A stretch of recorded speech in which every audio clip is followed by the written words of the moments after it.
एक ऐसे उद्योगपति की कहानी जिसने गांव से निकलकर परचम सभी फहराया। को नमस्कार।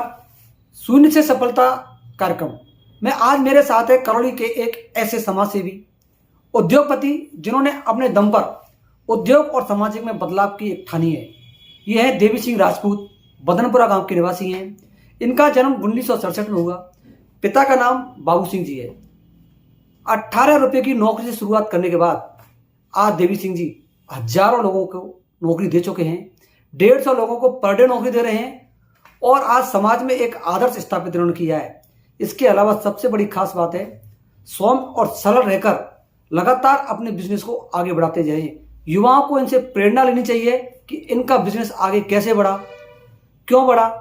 और जब बहुत कम निम्न स्तर में इनका परिवार था, गरीबी में, तो इन्होंने परिवार को बदलने की ठानी और आज आर्थिक स्थिति मजबूत है और अनेक लोगों को रोजगार दे रहे हैं। देवी सिंह जी, आपका मैं बहुत बहुत स्वागत करता हूं। आपने अपनी जो कहानी की शुरुआत है, मैं चाहता हूं आप अपनी कहानी अपनी जबान से सुनाएं, लोगों को सुनाएं, जिससे लोग प्रेरणा ले सकें आपके कि वो देवी सिंह कौन सा था जिसने 18 रुपए से शुरुआत करी और आज करोड़ों का बिजनेस कर रहे हैं।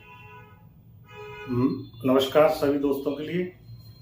मैं एक छोटे से गांव में निम्न स्तर एकदम मैं पहचानता भी नहीं था अमीरी क्या होती है, गरीबी क्या होती है और क्या, एकदम छोटे से गांव में जहाँ कोई सुविधा नहीं, कुछ नहीं, ऐसे में जन्म लेके बड़ा पड़ा। पढ़ाई में मेरी माताजी का बहुत बड़ा सहयोग था, क्योंकि उस जमाने में वो शिक्षित थी। हमारे गांव में कोई महिला शिक्षित नहीं थी, मेरी माँ शिक्षित थी, तो उनका बहुत बड़ा योगदान रहा शिक्षा के बारे में। और मैं जब थोड़ा मेरे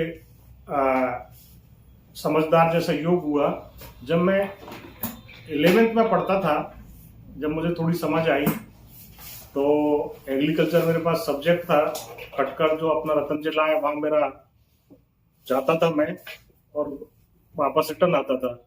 तो मुझे ऐसा लगा कि हमारे जो गांव वाले, कुछ हमारे गौड़ समाज के, शर्मा समाज के लोग बम्बई बाहर काम करते थे, तो उनको देख के मेरे को ऐसी प्रेरणा जागी कि नौकरी, इसका कंपटीशन, इसका ये सब करके क्यों नहीं इसी बिजनेस में, या इनके पास जो इतना अच्छा रोजगार है, अच्छी इनका जो तरीका है, तो इसको ही क्यों नहीं आगे बढ़ा के।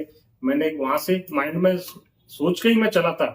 मैंने एक ही दिन में फैसला कर लिया कि मुझे आगे की पढ़ाई यहीं तक खत्म करके और मेरे को है ना इसी लाइन में जाके और कुछ न कुछ अच्छा करना है। और मुझे लग रहा है कि इस लाइन में कुछ अच्छा है, इसलिए सभी लोग इतने संपन्न हैं। देखिए, आप 7 भाई बहन थे, तो आपके मन में ये क्यों आया कि मुझे कुछ अलग करना है? ऐसी क्या गॉड गिफ्ट थी आप में? मैं जब बाहर निकला, हाँ। घर से बाहर निकला, जब मैं लोगों को देखता था, उनके पास सुविधा देखता था, उनके कपड़े देखता था, उनके पास में रहन सहन जब था, मुझे ऐसा लगा कि मैं बहुत पीछे हूँ। और मुझे ऐसा लगा कि मैं जन्म लिया तो पीछे रहने के लिए नहीं लिया है। मैं एक दिन ऐसा बन के दिखाऊंगा जो लोग मुझे याद करेंगे कि हाँ, कुछ काम किया। देखिए, बदन सिंह जी को आप इस प्रकार याद रखें, आप किसी भी एक्टिव आदमी देखते हो पैसे वाले को, तो उससे सीख लें। इन्होंने जो इनके गांव के थे उन लोगों से सीख ली और बिजनेस को वहां से शुरुआत हुई। आप यहाँ से महाराष्ट्र के लिए रवाना हुए। कब रवाना हुए, कौन से वर्ष में, क्या कहानी है? 20 मई 1987 की बात है। गर्मी का टाइम था। मेरी जब 10+2 नहीं थी, 11th का एग्जाम लगे, एग्रीकल्चर सब्जेक्ट थी। शायद मेरे पास में एग्जाम लगने के बाद मैंने सोचा कि शायद हो सकता है एग्रीकल्चर का जब एडमिशन कॉलेज में होता था, मेरिट से होता था, लिमिट की कॉलेज थी, सीट थी, तो उसमें रिजर्वेशन के हिसाब से या वैसे कुछ आना जनरल का बहुत मुश्किल था। मैंने बहुत अच्छी परिश्रम भी किया था उस साल 11 में पढ़ने के लिए। कुछ मेरी मजबूरियां भी थी, जैसे ट्यूशन नहीं लगाना, कुछ और ज्यादा खर्चे नहीं, लिमिट थी मेरी। तो मैंने वहां से 1-2 महीने के लिए, जब तक रिजल्ट आएगा जून में या जुलाई में, जब तक मैं कुछ है ना पूना घूम कर, मेरी सिस्टर थी पूना मेरे से बड़ी, वहां मेरे जीजा जी बहुत दिनों से उनकी फैमिली काम करती थी, दूसरी लाइन थी उनकी। तो मैं जाके आता हूँ, तो मैं अकेला ही निकल गया। फादर ने 100 रुपए किराए के लिए दिए। तो जब है ना एक पूना के लिए 90 रुपए का टिकट आ गया, खाना घर से लेके मैं अकेला चल दिया। तो मुंबई जाके दादर उतर के मैं पूना की ट्रेन पकड़ के, छोटी सी उम्र में मैं अकेला ही सफर पर निकल गया। पहुंचने के बाद में उनका जो लाइन था उसमें मैं हो सकता था, जा सकता था, लेकिन मुझे तो वो एक ही टारगेट था, मेरा एक ही लक्ष्य था। मैं तो मेरे वो ही लक्ष्य के लिए मैं ढूंढता रहा, कहाँ का काम मिलेगा। ये काम, बड़ी सिटी थी पूना, वो साथी थे मेरे और हमारे गांव वाले तो लेके नहीं गए, क्योंकि अब उनको ऐसा लग रहा था कि हमारे रोजगार में यदि हम अदर किसी को लेके जाएंगे तो हो सकता है कि हमको घाटा मिले, हमारा कोई रोजगार सीख जाएगा, हमसे आगे बढ़ जाएगा। उनकी उस टाइम की एक बहुत छोटी सोच थी और मैंने वो लक्ष्य को देखने के लिए मैंने ढूंढी जगह, मैंने बात की। तो मेरे एक साउथ इंडियन आदमी था, वो आज भी लोग मुझे याद करते हैं उस चीज पे। तो वो मेरा एक भाई था, कजन ब्रदर था, वो काम करता, उसके बाद मैं भी सीखने के लिए चला गया। तो मैंने एक दृढ़ ठाना कि मैं काम करूंगा इनके हेल्परी का, या कहते तो मेरे को टाइम ज्यादा लगेगा सीखने में। तो मैंने कहा भाई मैं फ्री में करूंगा, मेरे को सीखना है। तो बोले ठीक है। तो उन्होंने मेरा जेब का किराया लगा के सब खाना खा के मैं सीखने के लिए गया। तो 1 महीने में मेरे को लगा कि काम तो मेरे से वो उतना ही लेते थे, विदाउट पेमेंट वाले से लेते हैं, विद पेमेंट वाले से लेते हैं। लेकिन मैंने सोचा कि क्यों नहीं, फिर मैं इतना काम कर ही रहा हूं तो मैं पेमेंट वाले में काम करूं। तो उन्होंने बोला कि तुम यदि पेमेंट लोगे तो 18 रुपए मिलेंगे। तो वो सिर्फ मैं ठीक 18 मिलेंगे तो मेरा खर्चा चलेगा। और मेरे को एक संबल आया कि मैं एक 18 रुपए कमाने वाला तो हो गया। चलो जी। मैंने उस टाइम पे फादर को चिट्ठी लगी कि पापा आप कोई टेंशन मत करना, अब मेरी पेमेंट हो गई है। और 18 की जगह मैंने बोला 600 रुपए महीना मेरे को मिलने लग गए। ऐसे ऐसे ऐसे ऐसे मैं 1 साल के अंदर टॉपर सुपरवाइजर बन गया। तो मुझे डिमांड करने लगे कॉन्ट्रैक्ट कि यार हम पे पढ़ना लिखना नहीं आता है, हम पे मेजरमेंट नहीं आता है, हम पे ड्राइंग देखना नहीं आता है, तुम हमारे पास में नौकरी कर लो, काम मत करना, और तुम हमारा ये सुपरविजन कर लो। ऐसा करके मैं टॉप डिमांडेड काम का बन गया। फिर मैंने 1-2 साल में मेरा खुद का ही काम चालू किया। और सीखने में एजुकेशन का मैं बहुत बड़ा महत्व मानता हूँ। फील्ड कोई सा भी हो, आपका व्यवहार, आपकी सहनशीलता और आपकी एजुकेशन सभी जगह काम आपने 18 रुपए शुरुआत करी, उस बीच में आपको क्या क्या परेशानी का सामना करना पड़ा, वो आप जरूर बताएं। कभी परेशानी आपको भोजन के लिए नहाने धोने क्या व्यवस्था थी? ऐसा कुछ नहीं है। हम 18 रुपए कोई मतलब बड़ी चीज नहीं थी, लेकिन हमारा खर्चा बहुत लिमिट का था। हम वहां साइड पे ही रहते थे, फ्री में, जहाँ काम चलता था वहीं रूम वो बनते थे, उनके ही अंदर वहां पे ही साइड पर रहते थे। तो हमारा किराया भी बचता था, हमारा रहने का भाड़ा भी बचता था, और कॉमन में रहते थे, सादा खाना वो करके ना।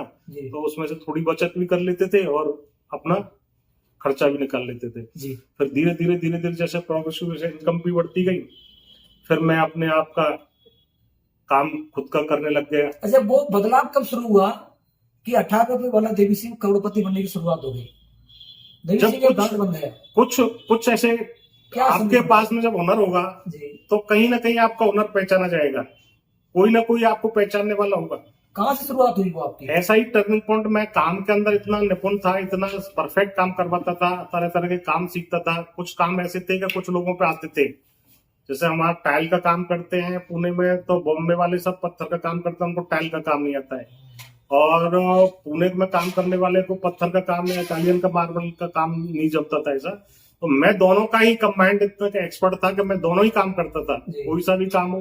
मेरे को कुछ ऐसे साथी और मेरे ऐसे मेरे वर्कर भी थे जो निपुण थे। वो उनका नाम आप कभी किसी से पूछ लेना चर्चा में, मेरे पास जो कारीगर थे उनका नाम था, अच्छा नाम। मैंने उनको इतना ट्रेंड किया था, इतना सिखाया था, और हर चीज में हम एक शोध करते थे, ये ऐसा करेंगे तो ऐसा, ये ऐसी क्या प्रॉब्लम है, इसको कैसे।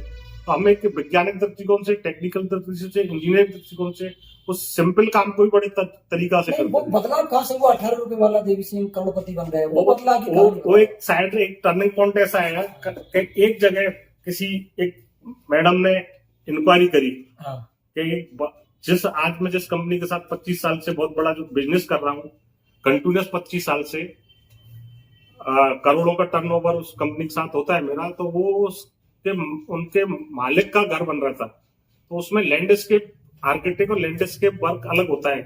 गार्डन का जो वर्क होता है पत्थर का और जो भी लगता है उसमें, उसका वर्क अलग होता है। उनको एक डिमांड थी कि लैंडस्केप का एक कॉन्ट्रैक्टर या कारीगर ऐसा मिले तो काम बहुत हो। उसमें जैन दारप साहब जो बहुत बड़े आर्किटेक्ट मैं जानता हूँ, समझता हूँ कि बहुत ही विद्वान आर्किटेक्ट है पूना के अंदर। मैं तो पूना तो क्या, मैं तो उनको एक विश्व का अच्छा आर्किटेक्ट मानता हूँ लैंडस्केप का, उनके पास वो क्षमता है। तो उनका काम था, उनकी ड्राइंग थी, तो मेरे को बुलाया गया था। मेरी नई उम्र थी, तो पहले तो झिझके हो सकता है करेगा नहीं करेगा, लेकिन मेरी जब टीम गई, मैं जब खुद भी अब मेरे हाथ से काम करता था, तो मैंने रात दिन वो काम किया।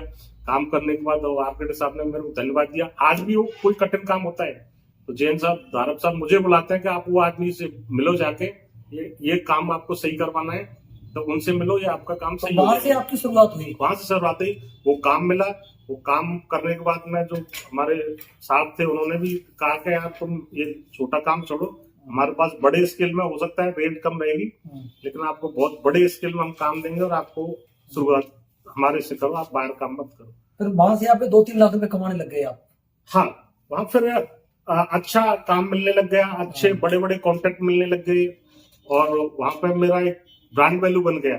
अच्छा, उस समय आप वहाँ काम कर रहे थे, 18 से 2-3 लाख रुपए के बन गए। आपके घर की पारिवारिक स्थिति क्या थी? पत्नी, बच्चे, उनको आप कब लेके गए थे? क्या उनकी स्थिति रही? मेरी शादी मेरे जाने से पहले ही यहाँ हो चुकी थी और 90 में मैं मेरी पत्नी को साथ लेके गया जब कोई बच्चे नहीं थे मेरे पास मेरे और मैं 91 में मेरे बड़े पुत्र का जन्म हुआ और उसके बाद मैं निरंतर धीरे धीरे प्रोग्रेस अच्छी से अच्छी होती गई। आज भी निरंतर बड़ी बड़ी कंप्लीट पढ़ रहे हैं आप। अच्छा, जब 18 रुपए से मजदूरी से आपकी शुरुआत हुई, जब पहली बार आप पैसा लेकर गांव आए, तो गांव का वो माहौल क्या था? माहौल का पहली बार में जब ज्यादा पैसा, पहले तो मैं ना पैसा मैं खर्च करता था, मेरे छोटे भाई बहनों को कपड़ा लाता था, अच्छे से अच्छे पिताजी को कपड़ा लाता था। मैं ये सोचता था कि ये सब लोगों का जीवन हमारा इतना उसमें गया है, तो मेरे छोटे भाइयों का, बहन भाइयों का जीवन उस चीज में नहीं जाए। इसलिए मैं पहले पूरी अच्छी जो चीज लगती थी, मिठाई खाने की, इतना लगता था भर भर के, मैं उनके लिए खुश रहता। पहली बार जब मेरा पुत्र हो गया 91 में, उसके बाद में जब मैं आया तो 91 में मैं कुछ 50,000 रुपए एक साथ लेके आया जी। बहुत बड़ी रकम थी। 50,000 जब साथ में लाया तो पहले डीडी वगैरह चलती, कैश लेके आया था, पिताजी को जाकर दिखाया, क्या पिताजी खुश हो गई। तो नाती पहली बार घर में आया था, उसके पास में इतना, फिर 50,000 एक साथ लेके आया। पैसे तो बेचता ही रहता था, लेकिन 50,000 की मोटी रकम एक साथ घर में आई है। दिवाली का टाइम था तो पिताजी बहुत खुश हुए। खुश होने के बाद बोला कि अब बेटा अपन ऐसा करते हैं, अपने पास मकान नहीं है तो अपन मकान बनाएंगे। तो मकान बनाने के उसमें वो कॉन्ट्रैक्टर ढूंढने चले गए। कॉन्ट्रैक्टर उन्होंने ठेका दे दिया। ठेका देने के बाद उस दिन से उन्होंने पहले बोला मैं कुछ कमाऊंगा और ये पैसा फिर मैं दे दूंगा। उन्होंने पहले फर्स्ट टाइम वो गांव में मकान बनाने की, उन्होंने गांव में मकान बना लिया। तो आपका जो सपना था गांव का मकान का, वही पूरा हाँ, क्योंकि था नहीं मेरे पास में। मैंने वो जो कच्चे का पाटर बोलते हैं उनमें रहे थे, वो भी लिमिट की थी। आज हम देखें तो हम तो सोच ही नहीं सकते हमारे बच्चे तो हमारे पापा इस जगह पे रहे होंगे कि इतने से में पूरी फैमिली 7 बहन भाई रहे होंगे। तो वो तो हमको वो सबसे बड़ी वो चीज थी कि हमारा मकान हो, एक छत तो हमारे ऊपर। आपको ऐसा कोई याद है कि आर्थिक स्थिति आपकी कमजोर थी शुरुआत में, तो वो घटना कौन सी याद है आपको जिसने आपको बदलने के लिए? आर्थिक स्थिति कमजोर के लिए कभी आदमी पहले शर्माता था, कह नहीं सकता। हाँ जी। आज के लोग जैसा मैं और आज मेरे पास है तो मैं कह सकता हूँ, लेकिन नहीं होता तो मैं कभी मेरी कमजोरी नहीं बताता था। मैं जब 11th में था तो एग्रीकल्चर में बायोलॉजी होती है जी, होती है। बायोलॉजी के प्रैक्टिकल के लिए एक बॉक्स आता है, इसका प्रैक्टिकल बॉक्स। वो काफी कॉस्टली हुआ करता था पहले, कुछ 200 रुपए का आता था। तो मैंने वो नहीं लिया इसके वजह से कि मेरे पिताजी को बहुत महंगा पड़ जाएगा। मैं वैसे ही मेरे दोस्तों से काम चला लेता था और वो प्रैक्टिकल में हो सकता है मुझे कम नंबर मिले उसके वजह से, लेकिन मैंने नहीं ले पाया या मैंने लिया भी नहीं। मैंने बोला 200 रुपए मैं खर्च नहीं कर सकता हूँ बॉक्स के लिए, क्योंकि मुझे पता है मेरे पिताजी की आर्थिक स्थिति 200 रुपए के लिए बहुत महंगी पड़ेगी। तो मैंने बगैर उसके ही काम एग्जाम दिया। हालांकि मैं उस क्लास में जो मेरे से पहले थे मेरे साथ में, वो फर्स्ट डिवीजन आते थे, उनसे भी मैं फर्स्ट डिवीजन आया। जब मैंने आके दूसरी साल आया 1 साल के बाद, तो मैं गया तो मेरे टीचर थे चौहान साहब करके, उन्होंने मेरी मार्कशीट रख ली कि वो स्कूल में आएगा। उनके 20 रुपए रह गए मेरे पास ट्यूशन के, तो उन्होंने जाके अपने पास रख ली। तो मैं जैसे ही गया स्कूल में गया कि वो चौहान साहब के पास आपकी मार्कशीट है। तो चौहान साहब के पास गए तो पहले तो चौहान साहब तो तैयार थे, यूपी के थे। तो बोले पहले तो मेरे 20 रुपए दो। मैंने सर मैं पहले ही लाया हूँ आपको 20 रुपए। तो कहाँ गए तुम, तो यार फर्स्ट डिवीजन पास हुए हो, मैं तो बहुत ढूंढ रहा था, ये तुमका पता ही नहीं पड़ा तुम्हारा, तो मैं आगे क्या कर रहा हूँ। मैंने सर मैं तो है ना पूना चला गया, मैं तो काम करता हूँ, तो तुमको पढ़ना नहीं है क्या? आगे मैंने सर मुझे तो पढ़ना नहीं है, क्योंकि मेरी 1 साल तो वैसी हो गई और हो सकता है मेरा मेरिट में नंबर नहीं आया, मेरा एडमिशन एग्रीकल्चर में नहीं हो, तो मुझे तो उस टाइम पे। ये जो 200 रुपए वाली कहानी आप बॉक्स नहीं खरीद पाए, कभी बच्चों से चर्चा करी आपने इस बारे में कि हमने ऐसा जीवन नहीं? काफी बार चर्चा की, काफी मैं दोस्तों से भी चर्चा करता हूँ। एक मेरे बहुत ही परम आदरणीय सम्मानित राठौड़ साहब हैं और बहुत ही बड़े एक बिरला उद्योग में वाइस प्रेसिडेंट है वो आज, और बहुत ही स्नेही भी है मेरे और बहुत मार्गदर्शक भी है। तो एक दिन उनसे कहना था कि साहब देखो मैंने ऐसा किया था, हालांकि मैंने नंगे पैर भी स्कूल गया हुआ हूँ, पैरों में चप्पल नहीं थी। हाँ, कारण क्या हुआ था कि मेरे पिताजी मेरे लिए जूता लाए थे और मेरे लिए सर्दी में गांव में चला जाता, खेलते खेलते जूता भूल जाता था, बच्चे दूसरे ले जाते थे और मैं रह गया। तो वो गुस्सा की वजह से फिर कभी होना था ना जाता, 1 महीने में 2 महीने में जब सिटी में जाते थे तो फिर वापस सामान आता था, तो काफी दिन मैं उस कारण की वजह से मैं नंगे पैर भी स्कूल गया हुआ हूँ। नंगे पैर स्कूल गए हुए हैं। अच्छा, आप अपनी इस सफलता में ऐसी कौन सी मित्र मंडली, दोस्त, परिवार जिनको याद करना चाहते हो जिन्होंने देवी सिंह का साथ दिया? विकट परिस्थिति में भी अपन कहते हैं कोई ना किसी के साथ होता ही है। काफी ऐसे दोस्त मिले, ज्यादातर जो थे महाराष्ट्र से ही थे, जो मेरे साथ में कभी, एक तो मेरे जो साथ में काम करते थे, मेरे पास काम करते, उन्होंने मेरा बहुत अच्छा सहयोग दिया।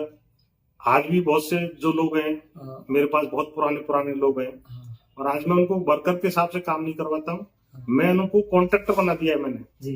और मैं उनको कमाना चाहता हूँ, उनसे बोल देता हूँ भाई तुम्हारा, मेरा तो इतना ही दे देना, तुम तुम्हारा रखो इतना। तो मैंने कभी, आज मैं वो चीज का शोषण नहीं करता हूँ कि पूरी इनकम मेरे ही मिले। मेरे पास जो काम कर रहे हैं आज, व्यवस्थित जो काम कर रहा है उसका देखो, उसकी कंडीशन देखो, वो एक बड़े कॉन्ट्रैक्टर की हैसियत से काम करता है। आज आपके साथ कितने प्रतिष्ठान है, कहाँ क्या स्थिति है आपकी? मेरे अपने दम पर आपने जो बदलाव किया है? मेरे पास में मेरी खुद की ओनरशिप बिल्डिंग भी बनाता हूँ, मेरा एक कंस्ट्रक्शन अंडर कंस्ट्रक्शन पुणे में चल रहा है। मेरे पास में 10 दुकानें हैं, शोरूम्स हैं, जिसको मैं रेंट पे देता हूँ। जहां तक पहले चलाए थे, पहले रेस्टोरेंट भी खुला था, फिर मेरे पास में 2 फैक्ट्रियां हैं, गोडाउन भी हैं और फ्लैट भी है, गेस्ट हाउस भी है, फार्म हाउस भी है पूना में। यहाँ आप देख रहे हो पूना में कौन संभालता है बिजनेस?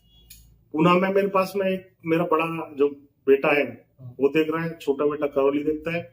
इसके बाद मेरे पास में अच्छा मेरे वफादार स्टाफ भी है, जैसे भीम है, जो भतीजा है मेरा, यहाँ शैलेंद्र है जो मेरा भतीजा है, वो देख रहा है। ऐसे मेरे पास में अच्छे लोगों का मैं आदर भी करता हूँ, कदर भी करता हूँ और उनको बढ़ाता भी हूँ। तो आपकी सफलता में ऐसा कोई संघर्ष आपका है जो हमारे भी शेयर करना चाहते हैं कि मेरा ये संघर्ष है, आज के युवाओं को करना चाहिए? संघर्ष सबसे पहले, कभी भी आप, पहली बात तो धैर्य को मत खो, फिर सबसे महत्वपूर्ण है ईमानदारी जी। आप, हो सकता है कोई आपको फंसा के कुछ धोखा दे जाए, लेकिन आप किसी के साथ वो नहीं करोगे ना, तो कहीं ना कहीं आपकी ब्रांड वैल्यू बन जाएगी। आज मैं पूना में काम करता हूँ, हो सकता है आप मेरे से परिचित नहीं हो, लेकिन जो कोई भी आदमी आपको मिल जाएगा, मेरे से परिचित होगा, आप पूछेंगे तो बताएंगे कि हाँ सर, भाई साहब के नाम से पहचानते हैं, साहब भाई साहब है। आज मैं 8-10 साल से करौली से मैं भी काम कर रहा हूँ। आप करौली में भी कभी बोल देना, किसी के साथ में कोई भी बिजनेस का व्यापार हो, किसी के साथ वफादारी हो या दोस्ती हो, कहीं भी हो, कहीं भी मेरा चीटिंग नहीं, आपके साथ किसी ने कोई बड़ी चीटिंग की हो या? करते हैं, हर पल करते हैं चीटिंग। तो अब तो होशियार रह के बचना पड़ता है। हजारों ने किए, हजारों ने किए, काफी लोगों ने कैसे किया, कोई गरीब बन के कर देता है, कोई वैसे करके, लोग हर पल आपको अब तो तैयार। ऐसे लोग मिले होंगे जो चीटिंग नहीं की होगी? हाँ, बहुत लोग ऐसे मिले जिन्होंने मेरी बहुत अच्छी चला के भी मदद करते हैं। आज भी इतनी बड़ी मेरे, आप फ्रेंड सर्कल देखोगे ना, करीब मेरे 200 से 300 मित्र हैं जी। वो कुछ मेरे बिजनेस के हैं, कुछ मेरे लाइन से हैं जो मेरे साथ में काम करते हैं, कुछ मेरे ऊपर जो है इंजीनियर हैं या मेरे आर्किटेक्ट्स हैं वो हैं, कुछ मेरे मित्रगण हैं जो वॉकिंग के हैं, जैसे करौली में मेरे मित्र हैं व्यापारी वर्ग में, मेरे लाइन से हैं, कुछ मेरे समाज से हैं, कुछ मेरे साथ मेरे प्रेम से जुड़े हुए हैं। सर, आपको अब ये बताएं, आपके वतन वापसी यानी करौली वापसी, बिजनेस के हिसाब से करौली वापसी क्यों हुई, क्या कारण था? मेरा एक था कि जहाँ जिस आदमी ने जन्म लिया है उसको एक वापस, पूना में मैं कितना ही बड़ा हूँ, वहाँ हजारों लोग मेरे से बड़े हैं, हजारों की भीड़ में कोई पहचान नहीं होती है। ठीक है, अपने स्तर का आप कितने बड़े हो, लेकिन जहाँ मातृभूमि में आप, जहाँ बहुत तंगी में व छोटी हालत में आप वहां जहाँ जीवन यापन किया है, वहां जाके तुम रहोगे या देखोगे, मिलोगे, तो वहां तुमको सराहनीयता मिलती है, लोग आपसे आकर्षित भी होते हैं और आपको भी खुशी मिलती है उस चीज में। इसलिए मैंने वहां से फिर यहाँ पे 2012 में कुछ प्रोग्राम या कुछ काम करने की सोची। तो मेरे पास में ये जगह ली मैंने, पहले काफी जगह मेरे पास पहले की पड़ी थी, फिर मैंने यहाँ बना के इसको फिर एक ट्रैक्टर डीलरशिप ली थी न्यूलैंड की, लेकिन लोगों के यहाँ के व्यवहार की वजह आप बोल रहे हैं कि कितने लोगों ने रखे ट्रैक्टर ले गए। उसके बाद में पेमेंट देने के लिए तो उनके बहाने चालू हो गए जो आज तक भी चालू है। फिर मैंने वो मेरा लैंड बदला, मैंने बंद किया। फिर मैंने मेरा ये जो मैंने किया करौली में कोई अच्छी चीज डाले जो लोगों को नहीं करौली में चलेगी नहीं, मैंने चलेगी जरूर, लोगों को देखने के लिए नहीं मिलती है कोई। ऐसा नहीं है कि आज मुंबई में और करौली में कोई चीज का फर्क है, आज उपलब्ध होनी चाहिए। आज पिज्जा करौली में मिलता है तो लोग खाते हैं, बड़ी चीज मिलती है ब्रांडेड वो भी लेते हैं। रेवन का चश्मा मुंबई में लगाता है, करौली में लोग लगाने के लिए तैयार। मिलने के लिए, सुविधा के लिए आदमी को लिए उपलब्धता चाहिए। तो मैंने यहाँ कंस्ट्रक्शन जो मेरी लाइन है यही लाइन है, इसमें ही मैंने अच्छा नया करने की, नया लोगों को देने की, अच्छी चीज देने के लिए मैंने चालू की और मेरे को बहुत अच्छी सफलता इसमें मिली। और मैं महीने 2 महीने में 8-10 दिन के लिए यहाँ रहता ही हूँ, 15 दिन के लिए भी रहता हूँ। और पूरा अच्छा, सामाजिक मुद्दों पे आप क्या सोचते हैं? क्या बदलाव, जैसे समाज संपन्न हो जाता है उसको किस प्रकार समाज संपन्न जो होने के बाद में आदमी को देखना चाहिए कि मेरे से छोटे या जो लोग हैं उनको मैं संपन्न कैसे बनाऊं, उनको अच्छा कैसे बनाऊं, मैं उनको मोटिवेट करके उनको जीवन यापन अच्छा कर सके, एक अच्छा नागरिक कैसे बनाऊं। एक मेरे को बहुत अच्छी किसी विद्वान की कवि की यात्रा एक वाक्य याद आ रहा है कि एक शहर बड़ा हो जिसमें लाखों डॉक्टर मिल जाएंगे आपको, लाखों डॉक्टरों में से 1-2 डॉक्टर या 10 डॉक्टर ही अच्छे नाम परिचित होंगे जो आप जान सकते हैं, बाकी का परिचित। लेकिन आप एक छोटे से अच्छे प्लम्बर हो जाओगे, अच्छे से अच्छे इलेक्ट्रिक हो जाओगे, तो आपको वो डॉक्टर के बजाय आपको ज्यादा लोग पहचानेंगे। आपके काम में गुणवत्ता होगी तो आपको वो लोग भी उतना ही दर्जा देंगे। हो सकता है कि वो डॉक्टर को भी नहीं मिले जो आपको मिल जाए। तो मैं यही करता हूँ, वो सोचता हूँ कि जो है गुणवत्ता किसी तरह पहुंच जाए, अच्छा नागरिक। तो आपने लगभग अपने इस कार्यकाल में संख्या में उसे कितने गरीबों की मदद करी होगी, कैसे करते हो? देखो, मेरा सोशल वर्क तो बहुत एक अलग है, मैं सोशल वर्क का दायरा में बोल नहीं सकता हूँ, आपसे कहने में भी मैं बड़प्पन मतलब ऐसा बोलना नहीं चाहता हूँ। लेकिन मेरा कोई भी काम हो, सोशल का वर्क हो, कोई समाज सेवा का वर्क हो, आर्थिक रूप से हो, मैं करते ही रहता हूँ। वो जो कोई आ गया, कभी आज तक पीछे मैंने ऐसा रिटर्न नहीं किया कि नहीं कर। हालांकि मैं मेरा एनजीओ भी चलाता हूँ, खुद का चलाता हूँ, किसी से 1 रुपया नहीं लेता हूँ, उसमें काफी काम करता हूँ। जो भी मैं एजुकेशन स्कूलों में करता हूँ, अभी मेरे जहाँ मैं पढ़ा था, जिस स्कूल में मैंने 10th तक एजुकेशन ली, उससे मैं पहले से प्रभावित था। मैंने अभी गए साल अभी रेडी हो गया, उनको एक अच्छा एक कमरा बना के दिया है, मॉडल रूम, जिसकी लागत काफी लाखों में है। और उसको इतना अच्छा बनाया कि आप देखेंगे कभी, अभी ओपनिंग करवाऊंगा अभी कुछ दिनों में, कुछ काम बाकी है तो आप देखोगे। फिर मेरे एक पंचायत का एक हायर सेकेंडरी स्कूल है, उसमें मैंने एक कमरे के लिए दिया। अभी फिर वापस मैंने देखा कि बच्चियों के लिए टॉयलेट नहीं है, तो जो टॉयलेट बनाई थी स्कूल ने, गवर्नमेंट ने, उसको ऐसी दयनीय स्थिति, उसमें कुछ है नहीं है। फिर उन्होंने मेरे से बताया तो मैंने तत्पर उनको बताया कि आप स्टार्ट करो आज से ही टॉयलेट। तो 20 टॉयलेट बच्चियों के लिए निर्माण करवा रहे हैं, तो उसमें मैंने सहयोग दिया है। ऐसे कोई भी काम हो, सामाजिक काम हो, जैसे आपका ऑक्सीजन प्लांट हो, या और हमारे समाज के कोई भी काम हो, जैसे सामूहिक विवाह है, गौशाला का कोई काम हो, जो समाज के लिए काम आता हो, अच्छा काम हो, मैं तत्पर तैयार रहता हूँ, तन मन और धन से। अच्छा बताए, एक युवा आजकल रोजगार का बहाना बहुत करते हैं, रोजगार नहीं है, रोजगार चिल्लाते रहते हैं। देखो, क्या मानते हो, क्या सोचते हो? रोजगार का बहाना तो आज एक आपको मैं बताऊं किस आदमी को जरूरत नहीं है, सबको जरूरत। आज मैं कहता हूं मुझे एक अच्छे 2 वर्कर की जरूरत है जो मेहनत कर सकते हैं, मुझे एक ड्राइवर की जरूरत है, मुझे एक पियोन की जरूरत है, घर पे मुझे एक गार्ड की अच्छी जरूरत है। लेकिन वो अच्छा कोई मिलता नहीं है। हर आदमी क्या सोचता है कि मेरी एजुकेशन क्वालिटी तो कुछ नहीं है, लेकिन मेरे को एक कुर्सी मिल जाए, खाली पेन चलाऊंगा, ये उम्मीद है आपको मेहनत करने का। ये नहीं है कि मैं एक झाड़ू लगा के, सफाई लगा के साथ साथ ये भी काम कर सकूं। एटीट्यूड जो हुआ है बहुत गलत हुआ है लोगों में, वो निम्न स्तर का काम नहीं करना चाहते हैं। उसका एजुकेशन कुछ भी हो, लेकिन वो है ना, भले ही बेरोजगार रह लेंगे, बेरोजगार का बहाना कर लेंगे, लेकिन वो है ना अपना निम्न स्तर छोटा काम।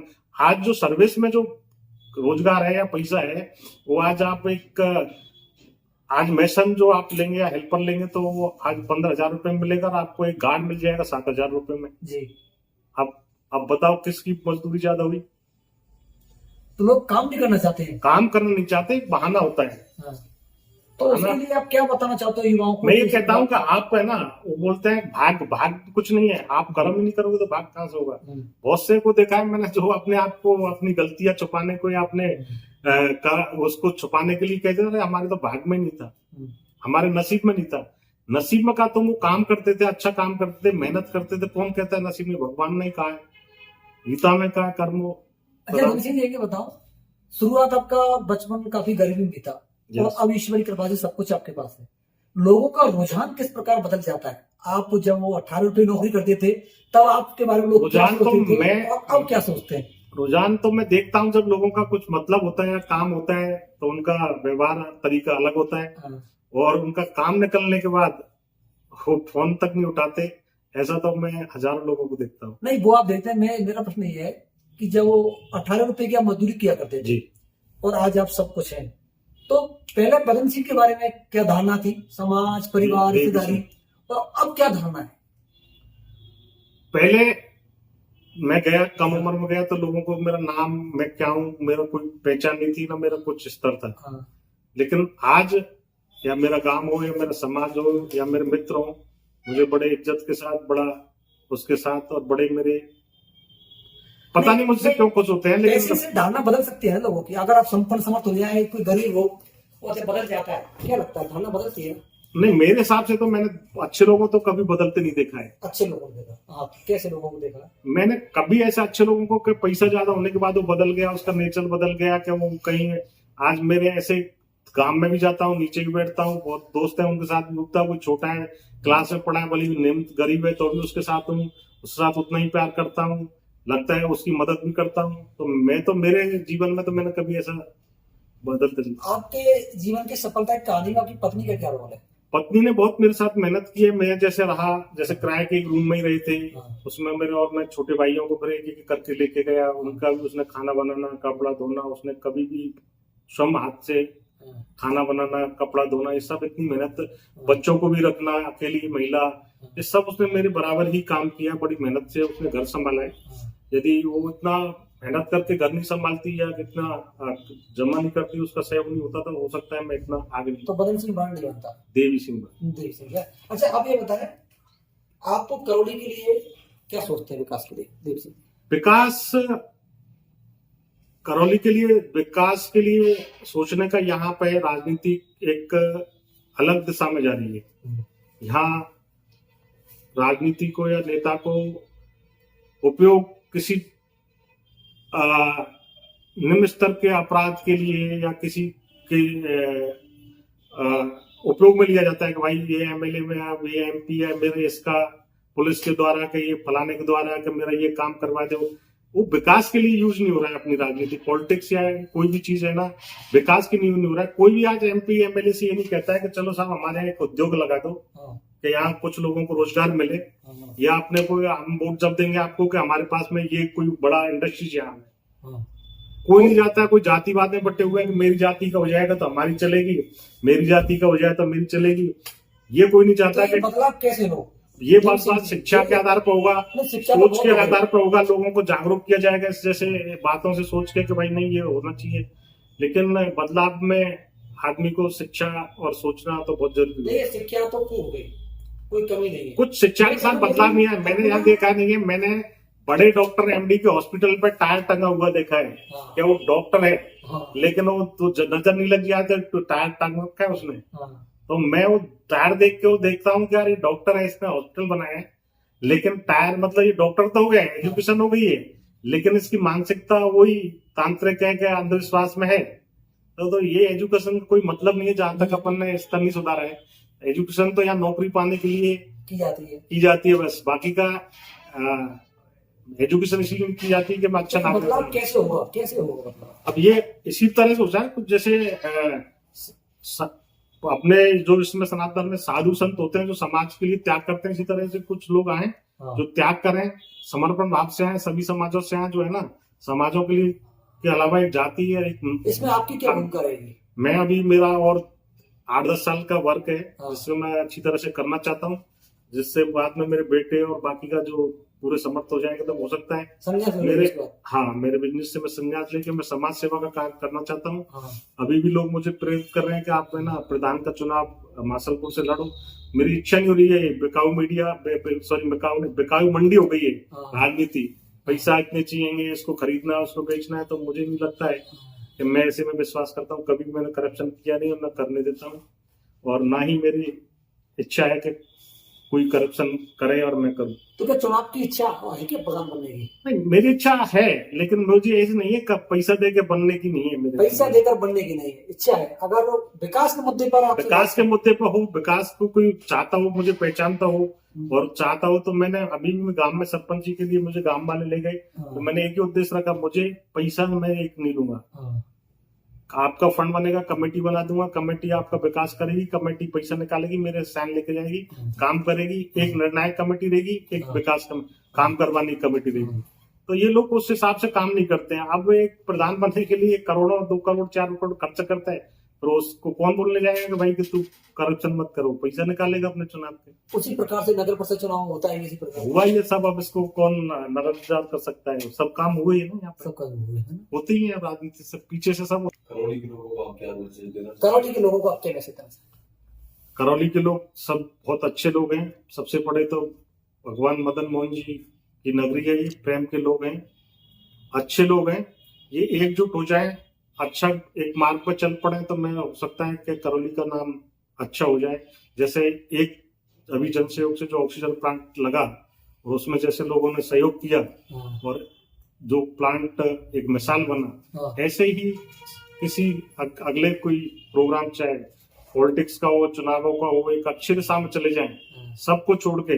ये समाज मेरा है कि ये मेरा है, किसी अच्छी दिशा में जाएं, किसी के पीछे जाए, कोई अच्छा आदमी हो, अच्छा लीडर हो, ईमानदार हो। इसका बीड़ा कौन उठाएगा? समस्या ये आ रही है। बीड़ा उठाने वाले तैयार हो रहे हैं। अभी एक ऑक्सीजन प्लांट से आपको देखा कितने लोग एक साथ आए, अच्छे लोग।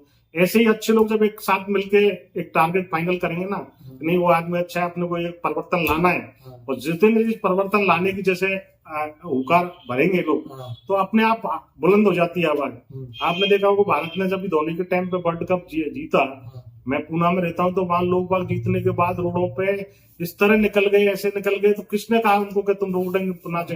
वो पूरी रात रोडों पे नाचते रहे, बहुत बड़ा उत्सव मना। तो ये क्या है, एक परिवर्तन आता है तो आएगा जब है ना, कोई हुंकार भरेगा ना, तो बहुत लोग हैं आज की दुनिया में। और मैं तो करौली में तो बहुत लोग अच्छे हैं, अच्छे बहुत अच्छे लोग हैं। तो है ना, एक बार आपको खेल कौन सा पसंद है?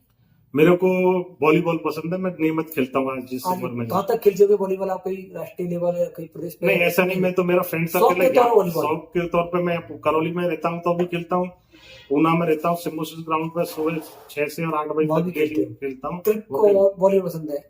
फिल्मों कौन सी पसंद है आपको? फिल्म मैं कोई नहीं देखता हूँ, पसंद नहीं मेरी। ना फिल्म अभिनेता पसंद है? नहीं। कोई खिलाड़ी कौन पसंद है आपको? खिलाड़ियों में मेरे पास में जैसे कबड्डी का खिलाड़ी हुआ, या फिर जो ऐसे फिजिकल है क्रिकेट खिलाड़ी, तो कोई भी हो अच्छा पसंद है मेरे लिए। खिलाड़ी पसंद है आपको, फिल्म आपको पसंद नहीं है? ना कोई फिल्म अभिनेता पसंद? नो, कोई नहीं मेरे लिए। अच्छा, तो कोई नाटक वगैरह भी पसंद है? नाटक और ये सीरियल में तो पसंद है, उनकी भूमिका किसी की कोई इंडिविजुअल आदमी पसंद नहीं है। किसी की भूमिका अच्छा कार्य शरीर ने बनाया। कौन सा नाटक ज्यादा पसंद है जिसको देखना पसंद करते हो आप मनोरंजन के लिए?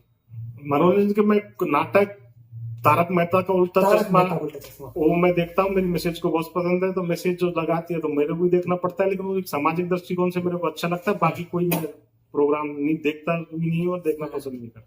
तो अभी आपने जो बात कही, मैसेज जो देखती है उस हिसाब से आप देखते हैं। तो मतलब घर की मालकिन तो वहां तक आज उनका ही चलता है। और वॉलीबॉल आप नियमित रूप से खेलते हैं। आपको खेल का तो मेरा इतना शौक है, मैं गांव में जाता हूँ, मेरी 55 साल की उम्र हो जाएगी, मैं आज भी गांव में छोटे बच्चे 10-12 साल के साथ में सतोलिया खेलता हूँ। हमारे गांव में छोटे वो रावण बल्ला खेलते हैं, उनके साथ खेल लेता हूँ। क्रिकेट भी खेल लेता हूँ छोटे बच्चों के साथ में, जो 10, 15, 20 साल के जो बच्चे खेलते हैं उनके साथ नियम रूप से खेलता हूँ। मेरे पिताजी भी मुझसे हंसते थे, मैं गांव जाता था बच्चों के साथ खेलता था, ये कछु नहीं है, ये तो बच्चा के संग खेल भी लग जाए। कोई आता था मिलने के लिए, कुछ करने, तो भैया बाद में मिलेंगे, पहले खेल रहे हैं हम, तब बाद में मिलना। अब नेक्स्ट सवाल आपसे बहुत संक्षिप्त में जवाब देना इसका। 18 रुपए वाला एक व्यक्ति जब गांव से निकलता है तो करोड़पति जब बनता है तो युवा उसको किस रूप में ले आपको, कैसे वो आगे बढ़े? उनको उनका अध्ययन करना चाहिए कि इन्होंने क्या क्या किया है। जी। पहले उसकी कुंडली जांचनी चाहिए कि इन्होंने क्या मेहनत की है, कि इन्होंने क्या काम किया है, कि क्या इन्होंने नहीं किया है। उस हिसाब से युवाओं को उस आदमी का, जैसे मैंने उद्देश्य किया, मैंने किसी से पूछा नहीं, लेकिन उनके रहन सहन, उनके पास पैसा, उनका जो सुविधा थी, उससे मुझे एक गाइडलाइन मिली थी, दिशा मिली कि देखो इनके पास कुछ नहीं था। मेरे गांव में मेरे साथी मेरे से बड़े थे, लेकिन हमारे जैसे ही उन्होंने गरीबी देखी थी हमारे, लेकिन आज वो संपन्न है।